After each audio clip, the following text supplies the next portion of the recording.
नमस्कार दोस्तों, मैं हूं डॉक्टर अर्पणा। स्वागत है आप सब लोगों का आपके अपने YouTube चैनल में। दोस्तों, इस चैनल में हम लोग बात करते हैं कि किस तरह से होम्योपैथी की दवाइयां आप लोगों को अलग अलग बीमारियों में मदद कर सकती है। दोस्तों, आज हम लोग बात करेंगे बुखार के बाद के कमज़ोरी के बारे में। तो अगर आपको लंबे टाइम से बुखार रहता है तो उसके बाद बॉडी में वीकनेस होना, कमज़ोरी होना, भूख प्यास कम हो जाना, बाल झड़ने लगना या एकाग्रता की कमी होना, नींद ठीक से नहीं आना, इन तमाम कंडीशन में होम्योपैथी की कौन सी वो 3 बहुत ही महत्वपूर्ण दवाएं हैं जो आपको मदद कर सकती है, इसी बारे में हम लोग बात करेंगे। तो दोस्तों, ज़रूर वीडियो को पूरा देखें। वीडियो को देखने से पहले चैनल को सब्सक्राइब करके बेल बटन को अवश्य प्रेस कर दें ताकि आप कोई भी इंफॉर्मेशन मिस नहीं करें। तो चलिए शुरू करते हैं आज का टॉपिक। बुखार के साइड इफ़ेक्ट्स या बुखार के जो बाद के सिम्टम्स होते हैं उनको कैसे होम्योपैथी की दवाइयाँ डील कर सकती हैं।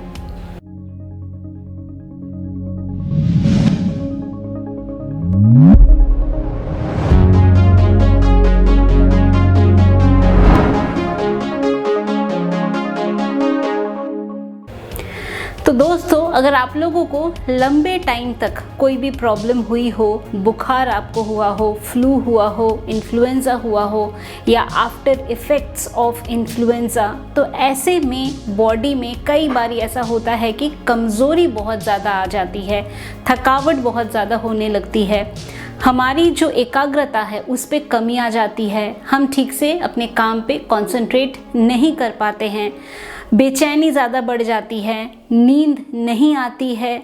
कई बारी हमें ऐसे देखने को लगता है कि हमारा जो बॉडी है वो वीक हो गया है, बाल झड़ रहे हैं, हाथ पैर में कमज़ोरी आ गई है, हाथ पैर पहले से पतले पतले हो रहे हैं। तो ये जो एक बुखार के बाद का या इन्फ्लुएंज़ा के बाद का जो एक साइड इफ़ेक्ट है बॉडी में, इसको हम कैसे डील कर सकते हैं। तो दोस्तों, इसके लिए हमारी होम्योपैथी की 3 बहुत ही बेहतरीन दवा है। हमारी सबसे पहली मेडिसिन है जेल्सीमियम। तो दोस्तों, ये जो जेल्सीमियम मेडिसिन है ये इन्फ्लुएंज़ा फ्लू में बहुत ही कारगर रहती है। जेल्सीमियम मेडिसिन को पैंडेमिक के दौरान भी दिया गया था। जो इन्फ्लुएंज़ा पैंडेमिक हुआ था उस टाइम पे भी जेल्सीमियम का काफ़ी यूजेज हुआ था। जेल्सीमियम में हम देखते हैं आपके बॉडी में एक कमज़ोरी, एक वीकनेस आता है, आपके पूरे बॉडी में एक पेन रहता है, माइंड में और बॉडी में एक डलनेस आ जाता है, एक स्लोनेस आ जाता है।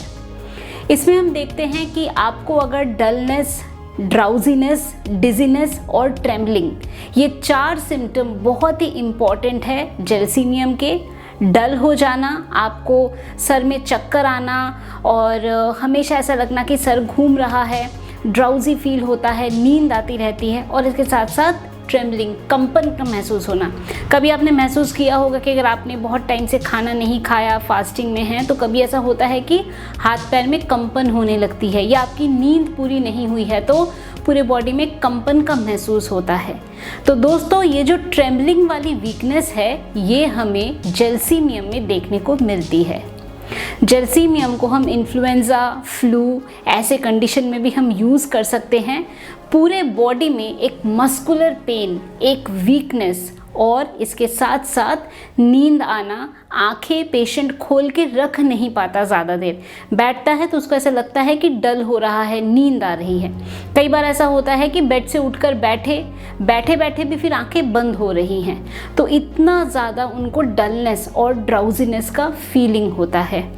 दोस्तों, जेल्सीमियम के जो पेशेंट हैं इनको प्यास नहीं लगती है, तो पानी की प्यास नहीं है और इसके साथ साथ पूरे बॉडी में आपको एक बहुत ज़्यादा डलनेस का महसूस हो रहा है। तो ऐसे में जेल्सीमियम को 30 पोटेंसी में यूज़ किया जा सकता है। इसकी 5-5 गोली दिन में 3 बार करके आप कुछ टाइम तक के लिए ले सकते हैं। इससे जो आपका बॉडी का वीकनेस है, मस्कुलर पेन है, हेडेक है, सर दर्द है, तो इसमें आपको काफ़ी बेटर रिलीफ मिलता है। दोस्तों, जो नेक्स्ट हमारी मेडिसिन है वो है चाइना। इसको हम चाइना ऑफिशिनालिस के नाम से भी जानते हैं। तो दोस्तों, जो चाइना मेडिसिन है ये कब यूज़ करना है, जब आपके बॉडी में से बहुत ज़्यादा फ्लूइड निकल गया हो। अब इस बात का क्या मतलब है? इस बात का मतलब है कि अगर आपको कोई ऐसी बीमारी हुई जिसमें कि आपको बहुत वॉमिटिंग हुआ या आपको डायरिया हुआ, लूज मोशंस हुए और आपके बॉडी के जो फ्लूइड्स हैं वो बॉडी में से निकल गए, हो सकता है कुछ आपको ब्लीडिंग हुआ हो, हेमरेज हुआ हो, ऐसे में भी हम चाइना को यूज़ कर सकते हैं। तो ओवरऑल जब आपके बॉडी में से जो पानी है, फ्लूइड है या ब्लड है, इसका लॉस होता है किसी भी कारण से, हो सकता है, तो इसके वजह से जो शरीर में एक वीकनेस आ जाती है, एक कमज़ोरी आ जाती है। आपको कोई बीमारी हुई जिसके वजह से आपको बहुत लंबी दस्त आपको रही, उल्टियाँ बहुत ज़्यादा हुई, अब शरीर एकदम कमज़ोर पड़ गया है।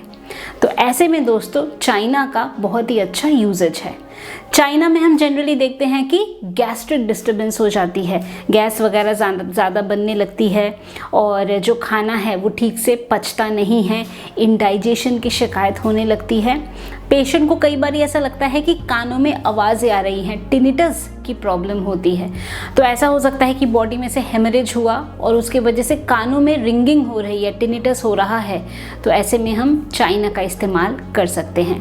दोस्तों चाइना में हम देखते हैं कि नर्वस एरिथिज्म, तो नर्वस एरिथिज्म का क्या मतलब है कि आपका जो नर्वस सिस्टम है वो भी इफेक्ट हो जाता है, जिसकी वजह से आपको रेस्टलेसनेस, बेचैनी आपको होती है, इंसोम्निया, आपको नींद नहीं आती, आपका जो एक मेमोरी है वो कम हो जाता है, आपका कंसंट्रेशन डिफ़िकल्टी होती है, जो आपकी एकाग्रता है उसमें कमी आ जाती है, आप ठीक से चीज़ों को सोच नहीं पाते हैं, आप अपने काम को, अपने बिजनेस को जिस तरह से पहले कर रहे थे वैसे अभी नहीं कर पा रहे हैं, क्योंकि आप कॉन्सेंट्रेट ही नहीं कर पा रहे हैं। और कई बार पेशेंट ऐसे कहता है कि मुझे ऐसा बुखार हुआ था, मुझे ये इन्फेक्शन हुआ और उसके बाद से मेरे शरीर में एक डलनेस आ गई है, मैं कुछ भी करता हूँ तो मुझे इंटरेस्ट काम में नहीं आता या मैं ज़्यादा देर तक फोकस नहीं कर पाता हूँ।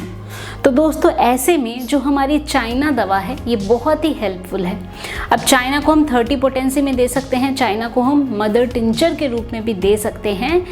तो दोस्तों चाइना को हम ज़रूर कंसिडर कर सकते हैं जब हम देखते हैं बीमारी की वजह से आपका जो नर्वस सिस्टम है वो इफ़ेक्ट हुआ है और आप में मन में डर, बेचैनी, ये सब चीज़ें बढ़ गई हैं, तो ऐसे में चाइना का उपयोग किया जा सकता है।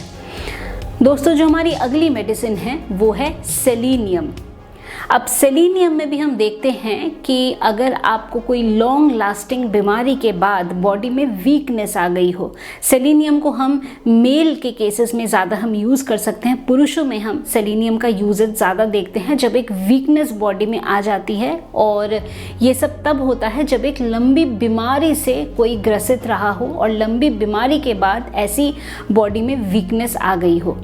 सेलेनियम में हम ये भी देखते हैं कि वीकनेस की वजह से जो हेयर फॉल है वो होने लगता है, यानी कि हेयर फॉल हो रहा है, स्कैल्प में से हो रहा है, आईब्रोज में से हो रहा है, या कोई अगर पुरुष है उनको ऐसा लग रहा है कि मूंछों से भी बाल झड़ रहे हैं, बियर्ड के बाल झड़ रहे हैं। तो अगर बीमारी के बाद ऐसा हेयर फॉल बॉडी से हो रहा है तो ऐसे में हम सेलेनियम मेडिसिन का प्रयोग कर सकते हैं। सेलेनियम में हम ये भी देखते हैं कि लंबी बीमारी के बाद बॉडी में कमज़ोरी आती है, बैक में पेन होना, कमर में दर्द होना, आपका जो पूरा स्पाइन है वो इफ़ेक्ट हो जाता है। सेलेनियम में हम कई बार देखते हैं आपका जो लोअर लिम्स है उसमें कमज़ोरी आ गई हो या आपका जो मसल मास है वो कम हो गया हो। तो पेशेंट कभी कभी ऐसे एक्सप्लेन करते हैं कि हाथ पैर पहले से पतले हो गए हैं। तो मसल मास का लॉस होना या हाथ पैर पतले हो जाना, कमर में दर्द रहना, एक पैरालिटिक वीकनेस का महसूस होना, तो ये जो कमज़ोरियां हैं ये हम देखते हैं सेलेनियम मेडिसिन कवर कर सकती है और इसको 30 पोटेंसी में आप दे सकते हैं और इसको कुछ टाइम तक दे तो जो वीकनेस है या कमज़ोरी है जो कि कोई लंबी बीमारी के बाद, बुखार के बाद पेशेंट को रहा हो, तो इससे डील करने में काफ़ी मददगार रहती है। तो दोस्तों ये थी हमारी 3 होम्योपैथी की बहुत ही बेहतरीन दवाइयाँ हैं हमारी जेलसीमियम, चाइना ऑफिशिनालिस एंड सेलेनियम। तो इन दवाइयों का हम प्रयोग कर सकते हैं वीकनेस को कंट्रोल करने के लिए। मैं उम्मीद करती हूँ कि अभी जो इन्फॉर्मेशन मैंने आप लोगों के साथ शेयर किया होम्योपैथिक मेडिसिन्स और बुखार के बाद बॉडी का थकान, कमज़ोरी या एकाग्रता की जो कमी होती है इसको डील करने में, तो आपने इस वीडियो को पसंद किया है तो वीडियो को अवश्य शेयर करें अपने फ्रेंड्स, फैमिली, सब लोगों के साथ, ताकि बाकी लोग भी इसका बेनिफिट उठा सके। दोस्तों, अगर आप लोग चाहते हैं मेरे से अपॉइंटमेंट बुक करना तो आपको क्या करना है, दिए गए नंबर पे आप लोग केवल व्हाट्सएप के माध्यम से मैसेज भेज सकते हैं। मेरे ऑफिस से आप लोगों को अपॉइंटमेंट की सारी डिटेल्स मिल जाएगी। अगर आप डायरेक्टली फ़ोन पे मेरे से बात करना चाहते हैं तो ऐप के माध्यम से डायरेक्टली फ़ोन पे भी मेरे से बात कर सकते हैं। तो दोस्तों, आज के लिए बस इतना ही। खुश रहिए, मुस्कुराते रहिए, स्वस्थ रहिए। Thanks for watching.